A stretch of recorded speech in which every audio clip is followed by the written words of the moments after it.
Vous écoutez 100% Nature sur Radio Aléo.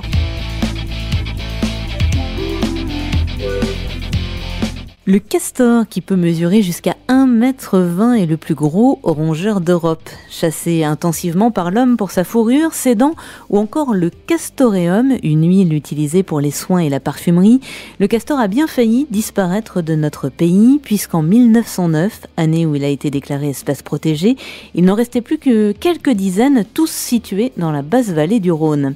Grâce aux opérations de réintroduction qui se sont succédées depuis les années 60 et 70, l'espèce semble aujourd'hui hors de danger et a même fait sa réapparition il y a quelques années dans la vallée de la Saône, mais aussi dans la vallée de la Seille. Pour en savoir plus, nous avons le plaisir d'accueillir dans notre studio Alexis Révillon, chargé d'études et éducateur à l'environnement pour la LPO de Côte d'Or et de Saône-et-Loire. Bonjour Alexis. Bonjour. Alors Alexis, un mot tout d'abord sur le castoreum, cette sécrétion huileuse produite par le castor pour marquer son territoire. D'où vient-elle et est-elle encore utilisée aujourd'hui dans l'industrie ? Oui, le castoreum, c'est une huile qui vient de 2 glandes qui se situent dans le cloaque, qui est déposée tout au long de son territoire pour marquer en fait les limites de son espace vital. Elle contient plein d'informations sur le castor. Est-ce que je suis un mâle, une femelle ? Est-ce que je recherche un partenaire ? Est-ce que j'ai déjà un compagnon ou une compagne avec moi et vous n'êtes pas invité chez moi ? C'est toutes des informations comme ça complexes sur l'animal. Alors oui, il a été beaucoup utilisé, surtout en médecine, pour guérir ce qu'on appelait les maux des femmes, tout ce qui était lié aux menstruations. Puis comme fixateur d'odeur. Ce qui est impressionnant, c'est qu'un castor qui va sécréter cette huile, elle va sentir pendant 1 semaine jusqu'à 2 semaines, en fonction de l'entraînement, on va dire, du nez de l'observateur. Et du coup, voilà, on a repéré cette propriété-là et on s'en est servi de manière industrielle pour nos parfums. Alexis, il ne restait plus que quelques dizaines de castors quand on a décidé de protéger l'espèce en France. Qu'est-ce qui explique une réaction aussi tardive ? Il a été chassé pour le castoreum, mais pour plein d'autres raisons, pour sa fourrure. Il a été classé nuisible par le syndicat des digues du Rhône à cause des terriers qui creusaient dans les berges. Et puis le castor était devenu tellement rare au cours du XVIIIe siècle qu'il est passé, on va dire, sous les radars de la société. Il s'est fait oublier. Et il n'y a plus que quelques naturalistes dans le sud de la France qui ont pris conscience qu'il n'en restait plus que là, dans la basse vallée du Rhône, mais on estime aussi qu'il devait en rester, par exemple, dans les gorges de l'Ardèche, où là, le castor, il est troglodyte, il fait pas de terrier, il vit dans les petites grottes des gorges de l'Ardèche, dans les gorges du Gardon. Ça, on le sait pas très bien, parce qu'il y avait très très peu de naturalistes à cette époque-là. Donc c'est le courage, on va dire, et puis le travail de naturalistes éclairés, et qui avait aussi de l'influence au niveau local et des politiques locales qui ont permis de protéger le castor. Voilà, donc une première protection en 1909, protection finalement symbolique pour d'autres espèces après. Oui, tout à fait, parce que c'est la première fois en fait que ce terme et cette mesure étaient mis en place pour une espèce quelle qu'elle soit végétale ou animale, c'est le castor, qui est le premier être vivant en dehors de l'espèce humaine à avoir été protégé dans nos sociétés. On ne savait même pas si ça allait marcher pour sauver cet animal, parce qu'en fait on le connaissait, même si les naturalistes ont œuvré pour sa protection, on ne connaissait rien de sa biologie, de ses mœurs. On connaissait son cousin canadien, très bien, parce qu'on en faisait un commerce et une chasse intensive depuis la découverte de Jacques Cartier, du Saint-Laurent et de la mise en place de tout ce commerce de fourrure au Canada. On a testé une mesure, on va dire, politique et symbolique pour sauver une espèce de la disparition. Alexis Révillon, près d'une trentaine d'opérations de réintroduction ont été menées en France depuis les années 70. Est-ce que ça veut dire concrètement que les castors qu'on voit aujourd'hui en France, ils sont tous issus d'élevage ? Alors non, c'est pas des élevages en fait. C'est qu'en fait le castor, pour reprendre l'historique, donc il a été protégé en 1909, ses populations se sont reconstituées dans le bassin du Rhône. En 1968, il est arrivé aux portes de Lyon. Sauf qu'il était confronté à un obstacle qu'il n'avait jamais rencontré au cours de son histoire, c'était les barrages hydroélectriques. Donc le castor n'était plus en mesure naturellement de recoloniser des portions de rivières. Il avait complètement disparu de certains grands bassins versants comme celui de la Loire. Impossible pour lui de franchir la ligne de partage des eaux entre le bassin du Rhône et de la Loire. Donc là, ce qu'on a fait, c'est qu'on a prélevé des castors sauvage dans le Rhône qu'on a réintroduit, donc soit sur d'autres bassins versants, soit juste au-delà des barrages. Ce qui a été fait pour les castors du Rhône, c'est on les a prélevés en aval du barrage, on les a réintroduits en amont, puisque pour eux c'était impossible de passer naturellement. Et on a même réintroduit des castors dans d'autres pays. Les Suisses ont réintroduit le castor dans leur pays à partir de castors capturés dans le Rhône. Alexis, depuis quelques années, le castor est de retour en Saône-et-Loire. Fin 2019, on a même pu l'observer sur le bassin de la Dône et en plaine de Beaune. Est-ce que c'est une espèce qui est facile à suivre et à compter ? Oui et non, il faut un certain savoir-faire, il faut connaître l'espèce, son écologie, sa biologie. Et une fois qu'on a ces clés en main, on va dire que c'est plutôt facile par rapport à une autre espèce beaucoup plus discrète qui est la loutre, qui laisse beaucoup moins de traces sur son passage. La loutre peut vivre des années sur un territoire sans qu'on s'aperçoive de sa présence. Le castor est déjà plus expressif. Faut-il encore savoir quand chercher les indices de castor et où les chercher ? Tout ce qu'on peut dire, c'est que c'est une espèce qui reste fragile, c'est toujours une espèce en danger de disparition, qui est toujours inscrite dans la liste rouge des mammifères menacés de France, mais qui se porte bien et qui progresse petit à petit dans notre région. Lorsqu'il est dans l'eau, et qu'on ne voit pas sa queue, évidemment, on peut confondre le castor avec le ragondin. Ragondin, espèce chassée, peu appréciée par l'être humain. Alors comment est perçu le castor ? Est-ce qu'il a fallu sensibiliser les gens à son retour ? Effectivement, il y a un gros travail de pédagogie, de sensibilisation. Il y a beaucoup de gens qui pensent qu'il a été introduit là, par pure fantaisie, on va dire, par pur jeu des naturalistes. C'est pas du tout le cas. On explique bien que c'est une espèce indigène, contrairement au ragondin qui est une espèce qui a été introduite. Puisqu'on avait tué tous les castors et qu'il y avait plus ce commerce de la fourrure de castor, on a introduit le ragondin pour essayer de voir si sa fourrure était d'aussi bonne qualité et si on pouvait en faire un aussi bon commerce que la fourrure de castor. Malheureusement non. Donc les élevages se sont effondrés économiquement, beaucoup de ragondins se sont échappés dans la nature et ont colonisé la France en même pas un demi-siècle. Donc là on parle bien d'une espèce exotique envahissante qui est le ragondin. Le castor il a toujours été là. On a des traces archéologiques de preuves de consommation du castor par les civilisations de l'âge du bronze, donc moins 3000 ans avant notre ère. Le castor est là depuis des centaines de milliers d'années dans notre pays, il était présent sur toutes les rivières, donc son retour n'est qu'un retour naturel comme le loup, le lynx aujourd'hui. Mais effectivement, il y a une confusion qui perdure entre les deux, auquel on essaye d'apporter un éclairage objectif. Alors justement, les ragondins sont souvent piégés, il y a des personnes qui laissent des petites cages sur les berges. Ça arrive que les castors se fassent prendre à la place de ragondins ? Effectivement, ouais, ça arrive.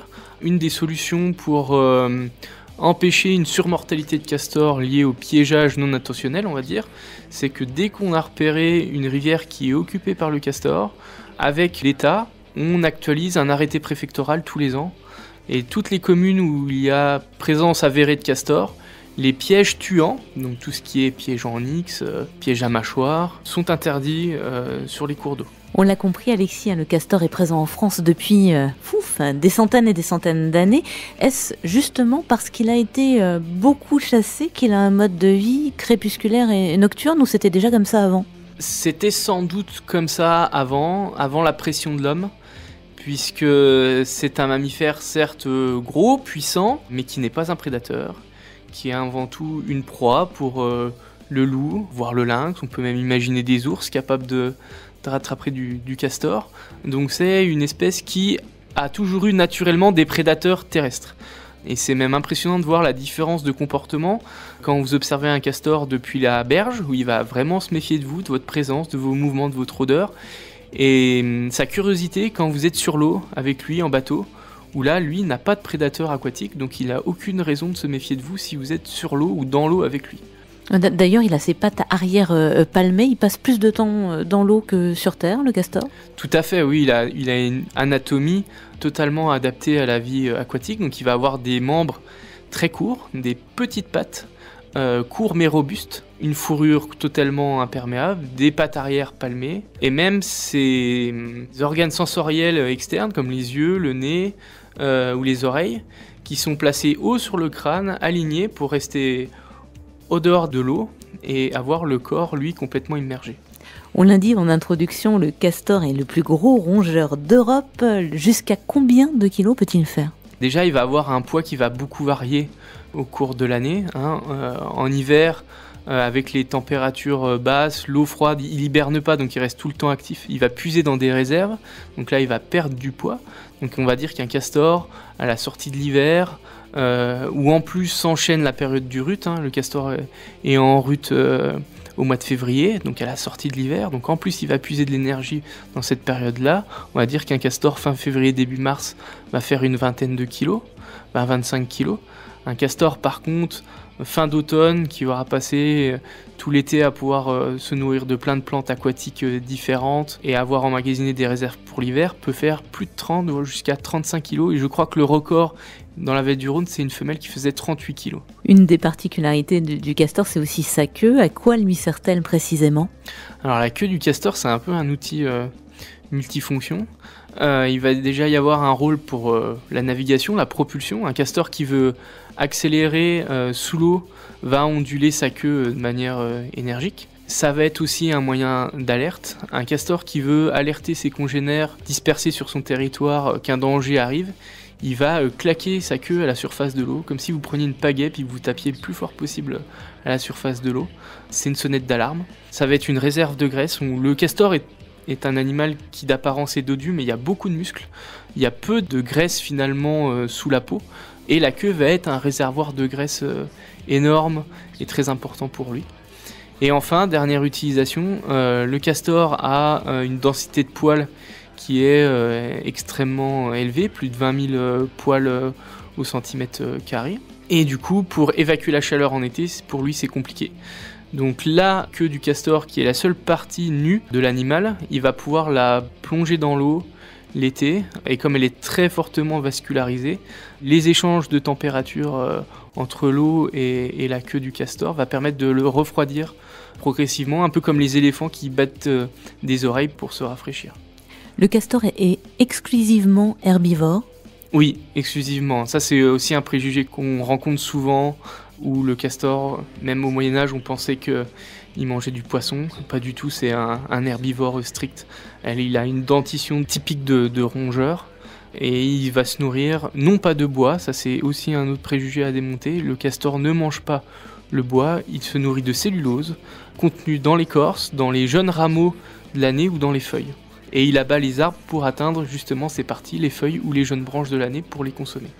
Vous parlez de bois, ça tombe bien, on a souvent cette image peut-être un peu fantasmée des énormes barrages construits par les castors. Alors est-ce qu'on peut observer ce genre de barrage fait peut-être par les castors de Saône-et-Loire ? Alors il en existe très peu. Comparé à son cousin le castor canadien, le castor européen est beaucoup moins bâtisseur. Ça vient pas du fait qu'il en soit incapable, ça vient du fait que le réseau hydrographique européen est plus grand, plus large, moins dense que le réseau hydrographique américain, où le castor va être beaucoup plus confronté, par exemple au Canada, à des petites rivières et à des amplitudes de niveau d'eau beaucoup plus grandes, liées au climat, qui est différent aux États-Unis ou au Canada qu'en Europe. Mais il est capable de le faire. Il va le faire sur des toutes petites rivières, et il va le faire que vraiment quand des rivières ont un niveau d'eau trop bas l'été. L'objectif, c'est de garder l'entrée de son habitation dans l'eau, c'est ça ? Exactement, oui. L'entrée du terrier du castor est toujours immergée, c'est un gage de sécurité pour lui et ses petits. Et aussi d'avoir un niveau d'eau confortable pour nager. Donc il va surélever le niveau d'eau par un amas de branchage. Donc ça peut prendre des proportions assez impressionnantes. Il y a des barrages européens qui apportent une différence de niveau d'eau de plus de 2 mètres. Mais j'ai vu des barrages ailleurs en France où il avait juste fait cet amas de branches pour une différence de 5 à 10 cm de niveau d'eau. Et ça lui suffisait. L'espèce est certes en progression, on en parlait en France, mais elle reste menacée, notamment par la disparition de son habitat. Et justement, Alexis, ça ressemble à quoi le milieu de vie type du castor ? Donc chez nous, ça va être tout type de cours d'eau, j'ai envie de dire, sauf les cours d'eau de torrent, de montagne, qui l'apprécient moins. Le castor n'aime pas trop le courant. C'est une grosse espèce qui a une grosse portance dans l'eau, donc il apprécie les milieux calmes. Il peut s'installer dans des étangs, des gravières, des lacs, s'ils sont proches de cours d'eau qui peuvent les y amener. Et c'est surtout beaucoup de végétation au bord de l'eau, quoi. Le castor apprécie beaucoup les saules, les peupliers, les aulnes, cornouiller sanguin, la ronce. Donc c'est la végétation, cette végétation on va dire ligneuse, ces arbres, ces arbustes, qui va lui garantir la pérennité sur son territoire. Le castor est sensible l'hiver, c'est une période plutôt de disette pour lui. Donc s'il a assez de nourriture en hiver, il en aura forcément en été, au moment où il va se nourrir plus de nénuphars ou d'autres petites plantes qui poussent au cours du printemps-été. Donc c'est de là aussi que vient la menace, c'est qu'aujourd'hui on a de plus en plus de pression sur les rivières. On va toujours vouloir contrôler cette forêt qui borde la rivière, alors que c'est le milieu le plus riche actuellement en Europe, c'est notre petite jungle à nous. C'est ce qu'on appelle la ripisylve, donc la forêt de bord de cours d'eau, qui est aujourd'hui se limite à sa plus simple expression, c'est-à-dire un cordon d'arbres, voire quelques arbres disséminés le long de la rivière. Donc le castor peut être menacé par un trop gros entretien, on va dire, de ces forêts-là. On parlait des traces que laissent derrière eux les castors. Quelles traces, justement, peuvent traduire leur présence ? Alors c'est avant tout ce qu'on appelle des reliefs de repas, donc tout ce qui va ronger. Donc ça peut être des petites branches, ça peut être des troncs. On me demande souvent, mais il peut ronger des arbres de combien de diamètre ? Et je dis toujours, il n'a pas de limite. Aussi gros qu'un arbre peut être, le castor peut le ronger. Donc ça va être ça d'abord, ces traces-là de rongement. Ensuite, on a ce qu'on appelle les places d'alimentation, que techniquement on appelle des réfectoires. Le castor ne mange pas l'écorce ou les jeunes rameaux à l'endroit où il les ronge. Bien souvent, il ronge ça dans l'eau. J'essaye toujours de comparer, faire une image simple, c'est de dire essayez-vous de manger un sandwich dans une piscine où vous n'avez pas pied. C'est très compliqué. Donc le castor va transporter ce bois qu'il aura sectionné sur une place d'eau très peu profonde sur laquelle il peut s'asseoir, ronger, et après le bois est abandonné sur place, donc on peut voir ça. Ensuite, il y a les marquages de territoire, donc tout ce qu'on a parlé tout à l'heure, le castoreum, qui lui est disposé à des endroits stratégiques du territoire, proches des zones de terrier, sur les limites externes du territoire, sur une zone d'alimentation importante. Voilà. Et puis en dernier lieu, les terriers-huttes qui sont des terriers qui sont garnis de bois, ou les barrages. En quelques mots, est-ce que vous pouvez nous résumer le rôle du castor dans l'écosystème ? Les Américains ont une expression, ils disent le castor n'est pas un animal, c'est un écosystème. Donc à lui tout seul, il remplit déjà cette fonction-là. C'est une espèce aussi, on dit parapluie, c'est-à-dire qu'avec sa simple présence, son simple mode de vie, il va favoriser la biodiversité. Il y a plein d'études qui sont faites partout en Europe, qui sont aussi engagées en France pour évaluer l'impact du castor sur la biodiversité. Donc on sait que par exemple quand un castor arrive dans une zone, on a une augmentation entre 10 et 20% des plantes en termes de diversité d'espèces. Il va créer des zones de ponte pour les amphibiens. Tout le bois mort qu'il va mettre dans la rivière, c'est d'autant de richesses, de caches pour les poissons, de supports de fixation pour les insectes aquatiques dont les poissons se nourrissent. Il va remettre de l'hétérogénéité dans ces rivières qu'on a trop entretenues, qu'on a chenalisées, qu'on a calibrées. Et c'est un booster de biodiversité même, pour être simple.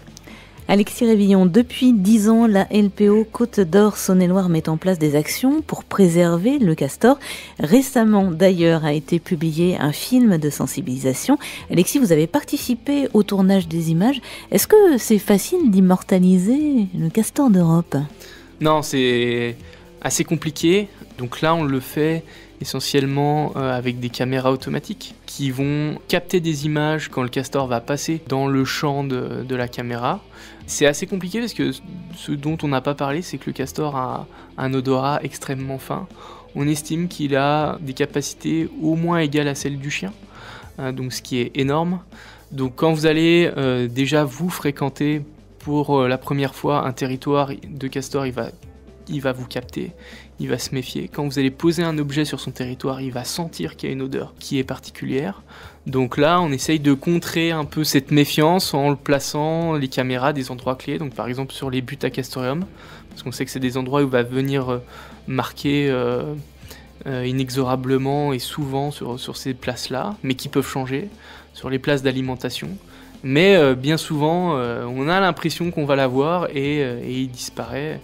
Donc on va multiplier les caméras, on va multiplier les zones, et puis il y a d'autres stratégies comme celle que nous on a appliquée, où on peut laisser une caméra 4-5 mois au même endroit pour qu'elle se fasse oublier et que le castor revienne prendre des habitudes à cet endroit-là.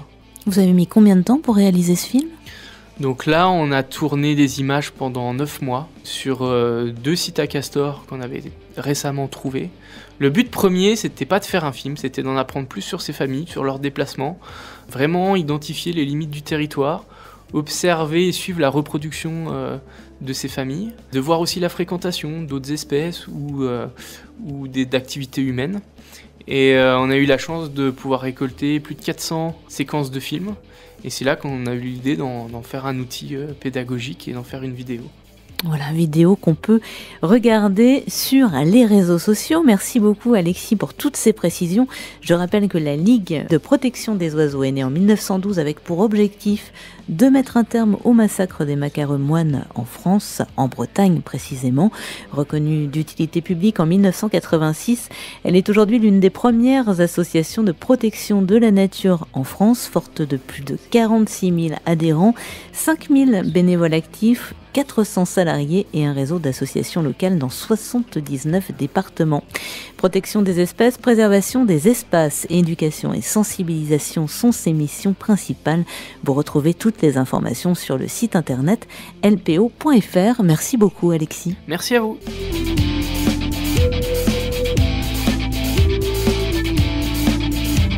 C'était 100% nature sur Radio Aléo. Retrouvez cette émission sur notre site internet radioaléo.fr.